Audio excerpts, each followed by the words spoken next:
Leksiyemizin devamı hürmetli vatandaş. Bugün Çislak 2019 yıl 9. ayının 25. günü. Hafta çarşamba. Devamında yukarılık isyanı. Amerika dini itikat erkinliğine ilgili sürüş üçün ebedi çarçap kalmaydı. Biz barlık kişilerin dini itikat erkinliğine kollayımız. Haftanın 2. günü dini itikat erkinliği doğrusu sözlüğün nutkuda şunda görsetti Prezident Trump. Amerika Koşmuş Ştatları emeldarları doğru cüngonun kişilik hukuka hılaplı kılış hareketlerine xarisi ilan kılıp geldi. Birleşken Devletler Teşkilatı yığına çilişten burun Amerika Koşmuş Ştatlarının devlet işlakatı Mike Pompeo yakşembe günü çakarık ilan kılıp barlık devletlerinin şu devletlerde turuşluk Uygurlarını Cungo hükümetinin ötküzüp bir iş taleplerini red kılışını talep kıldı. Hem de Beijing hükümetinin Şinjan'da kılıvatkan işleri özünün graj dallarını adamda bir hesaplaması ve millette bir hesaplamaydıgan Cungo'ca zorvallık yakı Cungo'ca usuldu da gözetti. Ötken ayda Aksaray'ı bir nefer Uygurcugan alimi Elnigar iltabirini devletlik bexatarlik komiteti yeni emeldar siyasi müdür kılıp tayinledi. Ötken ayda Aksaray bir nefer Uygurcugan alim Elnigar iltabirini devletlik bexatarlik komiteti yeni emeldar siyasi müdür kılıp tayinledi.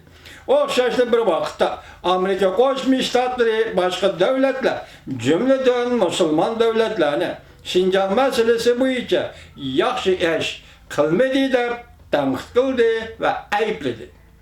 Birleşken Devletler Teşkilatı Kişilik Hukuk İşleri Ali Valisi Michel Bachelet bir qancha qatam Cungo'ga haydakchilik qilib Birleşken Devletler Teşkilatı'nın g'oyib bo'lgan Kolga elin Allah doğrusu da haberlerini tekşürüşüge yol koyuşunu bulup Şinjan Müslümanlarına çetişlik sakçılarının ihtiyari nazarband kılış ahvallarını tekşürüşüge ruhsat kılışını talep kıldı.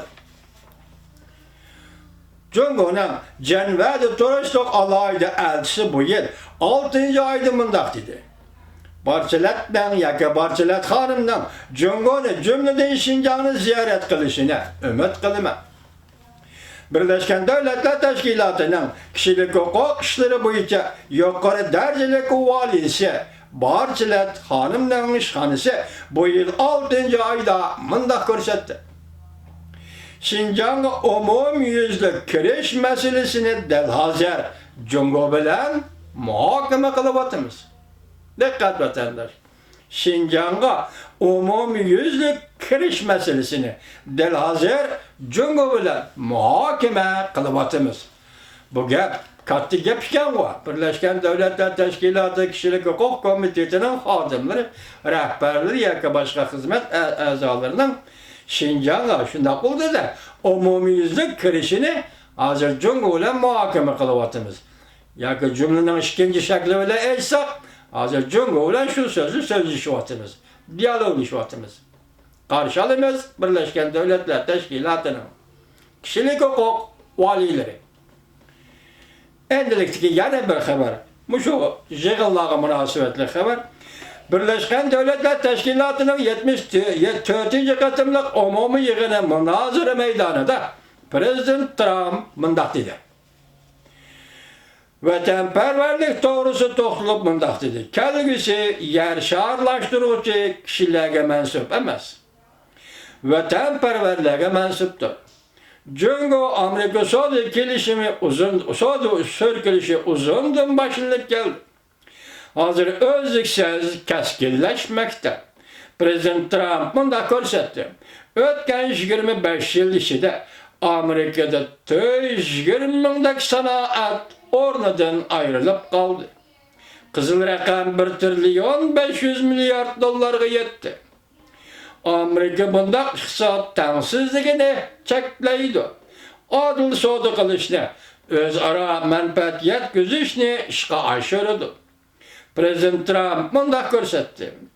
Jungo Dünya Savdo Tashkilotiga a'zo bo'lib kirgandan beri Amerika 60 ming yurishlik zavodlardan ayrilib qoldi. Dünya Savdo Tashkilotida zo'r o'zgarish bo'lishi kerak. Jungo iqtisodiy andizisida savdo qo'rg'ini bor. Maliyadan pul qo'shib berishlari bor. Shundaqla pulni kontrol qiladigan masalalar bor. Dovitor bitti.